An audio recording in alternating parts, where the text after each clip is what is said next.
Last autumn, I experienced something I still struggle to explain, and honestly, I don't really like talking about it.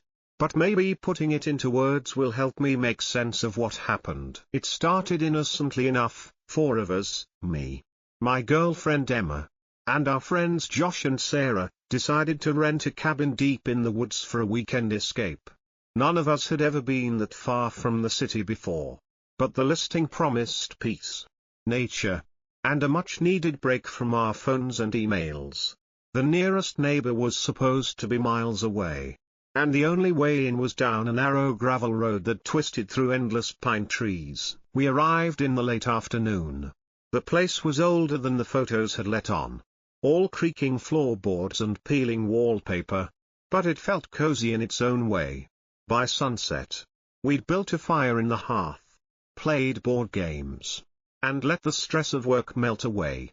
Out the windows, the forest pressed up close, black tree trunks like silent sentinels, shadows stretching in every direction. That night,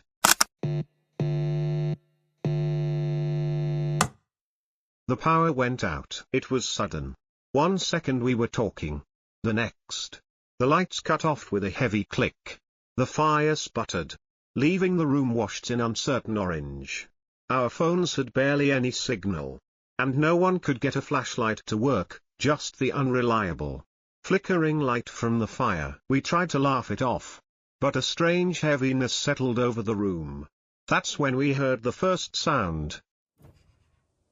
A slow, rhythmic tapping on the big window facing the backyard, like someone was gently drumming their fingers against the glass. Emma froze mid-sentence. Josh whispered, "Is that a branch?" But I'd seen earlier, the closest tree was at least 10 feet from the house. Sarah and I crept closer, trying to peer through the warped glass. The tapping stopped. Silence. Then, from the far side of the house, a different sound.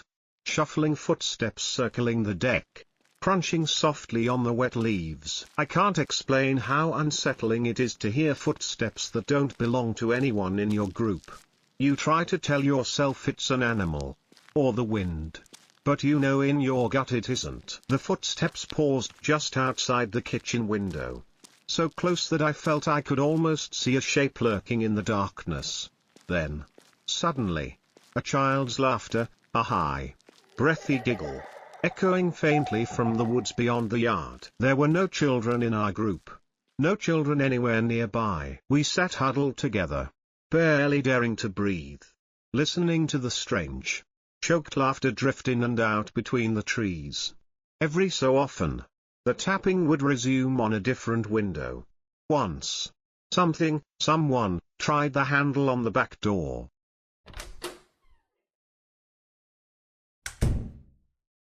Rattling it gently, as if testing to see if it was locked. We barely slept that night.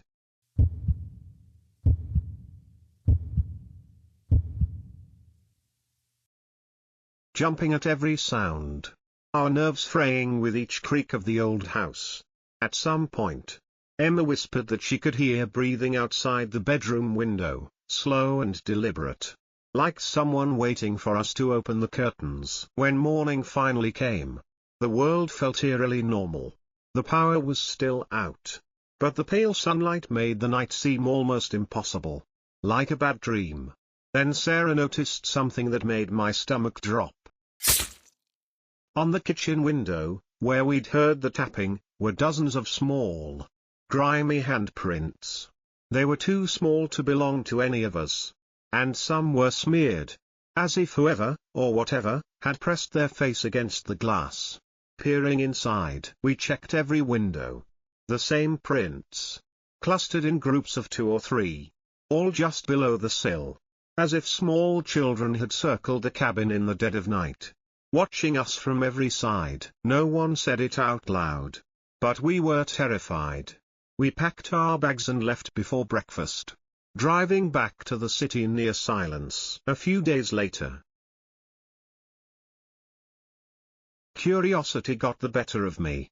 I googled the address of the cabin. Hidden deep in the search results were stories from years ago, accounts of missing hikers, lost children, strange lights, and unexplained disappearances in those woods. The cabin itself had once belonged to a family who vanished without a trace. Sometimes, late at night, I'll wake up, heart pounding, sure I hear that faint tapping against my window, or the echo of children's laughter in the distance.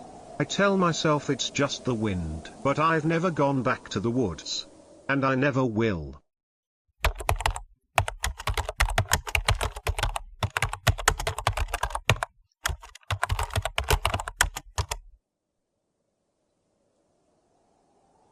We moved into the house at the end of November.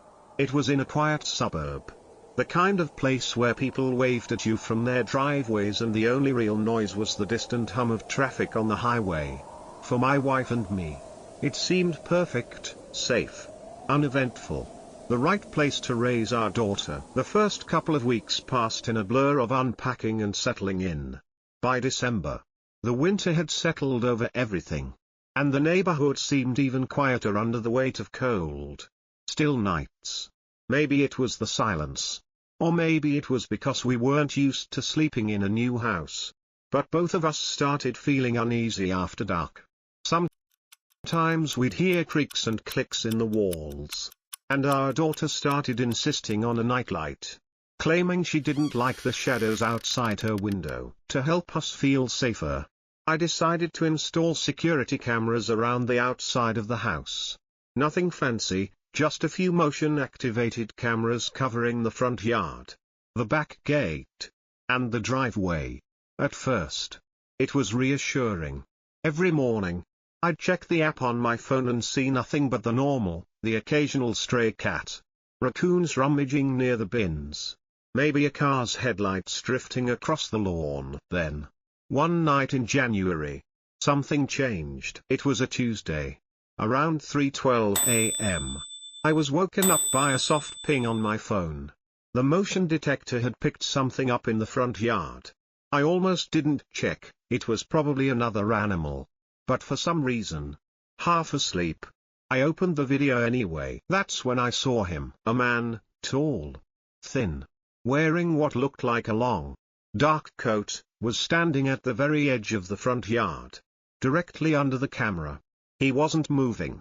He just stood there, staring straight at the front door. Even through the grainy black and white feed, I could see his face was unnaturally pale, almost glowing in the camera's night vision. His arms hung limply at his sides. He didn't move for the entire 40 seconds the camera recorded. I felt a cold, prickling sensation crawl up my spine. I showed the video to my wife the next morning. She thought maybe it was a neighbor out late, or someone who'd gotten lost.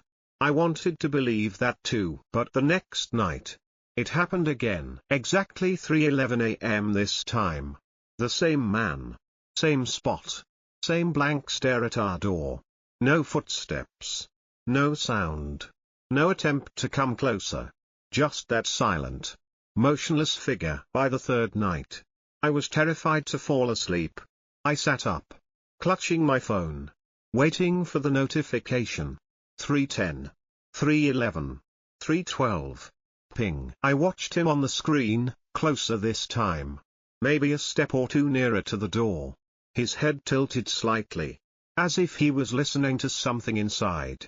He stayed for nearly a minute, then disappeared beyond the camera's field of view. I went outside the next morning, searching for footprints in the frost, but found nothing. No marks in the grass. No evidence anyone had been there. I asked the neighbors, but no one had seen a man fitting that description. I showed them the footage, and most shrugged it off, suggesting it was a prank or maybe just a trick of the light. But every night after that, he returned. Always at 3:11 or 3:12 a.m. Always the same expressionless stare. Sometimes, I thought I saw him lift a hand, pressing it flat against his chest as if in some silent salute. The air in the house began to change. It felt heavier, colder. Our daughter started having nightmares. She said there was a bad man outside her window at night. But when I checked, The only thing there was the camera's blinking red light. We tried everything. We left lights on outside. Installed more cameras. Even called the police. They checked the footage. Walked the property. But found no evidence. No one ever caught him in person. He only existed on the recordings. Weeks went by. But the nightly visits never stopped. Sometimes he was further away, other nights. His pale face was just a few feet from the door, staring up at the lens. By early spring, the tension in our house was unbearable. My wife insisted we move. And I couldn't argue. The night before we left, I checked the cameras one last time. 3:11 a.m. the man was there. As always. But this time, he wasn't looking at the door. He was facing directly into the camera. As if he knew I was watching. For the first time, he smiled. That image still haunts me. Even now. In a different house. Hundreds of miles away. I sometimes wake up at 3:11 a.m. heart pounding. Phone in hand. Expecting to see that pale, smiling face waiting in the darkness. Just outside the door. And sometimes, I think I hear footsteps on the grass outside. Crunching softly in the cold.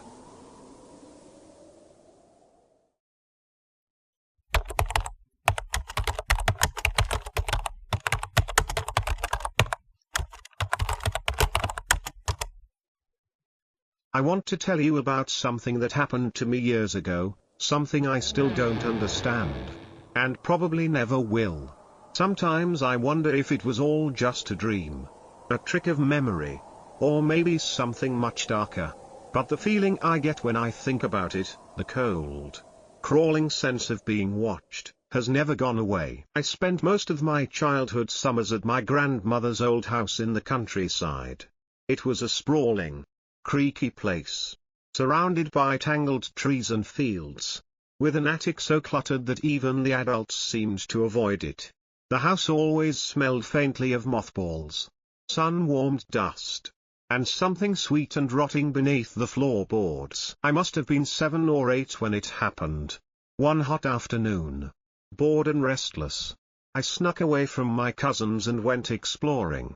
The adults were napping, and the whole house was strangely quiet except for the soft ticking of the old grandfather clock in the hall. I found myself drawn to the attic, a place I rarely went alone. The stairs groaned beneath my feet as I climbed, the air growing thick and heavy with the scent of old wood and forgotten things.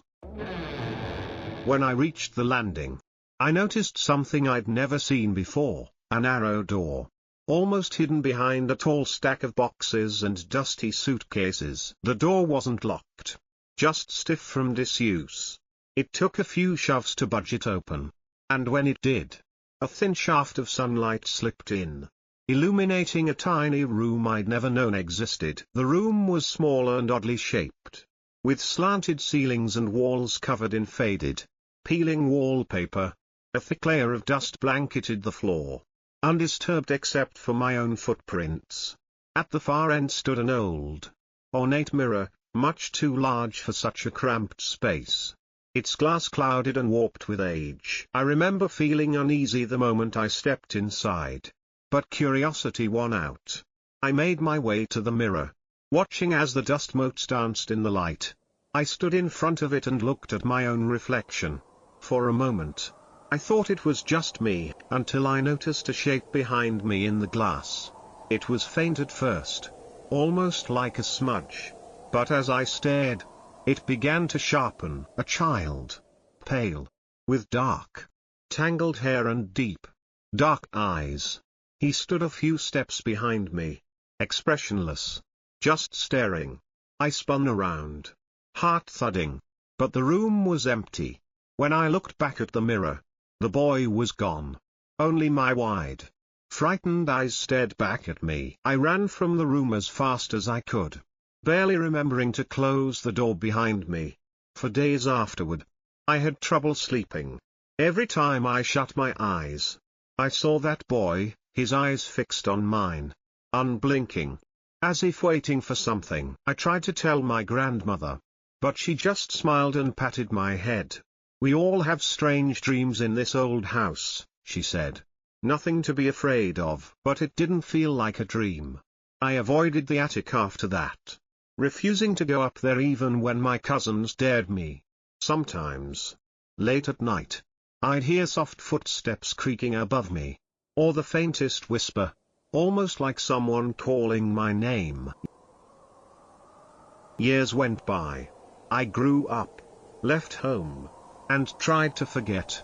But that memory always clung to me, surfacing at odd moments, the smell of dust, the way sunlight slants through a window, the cold, heavy feeling of being watched. When I was in college, my grandmother passed away, and the family gathered to sort through her things. I found myself drawn back to the attic, curiosity mingling with a dull dread. I climbed the same creaky stairs, expecting to see that narrow door, but when I got to the top, there was nothing there. Just the familiar clutter. The same old boxes and suitcases. No sign of any hidden room. I searched for hours, moving everything aside, running my hands along the walls. My uncle came up to help, but when I tried to explain what I was looking for, he just laughed. "There's never been a room up here except for the main attic," he said. "Are you sure you didn't imagine it?" But I know what I saw. I remember the smell, the dust, the cold touch of fear in that narrow space. I remember the mirror, and the boy in the glass. Sometimes, when I'm alone in my apartment, I catch a glimpse of movement in the corner of a mirror, or I'll wake in the night, convinced someone is standing just out of sight. And every so often, when I'm brave enough to look, I'll see those same dark eyes watching me, waiting, just for a moment. And then they're gone. I've never told anyone this story, not really. But sometimes I wonder if there are places in the world that exist only for a moment. Just long enough to let something through. Something that remembers you, even if no one else does. And sometimes, late at night, I find myself wishing I'd never opened that door at all.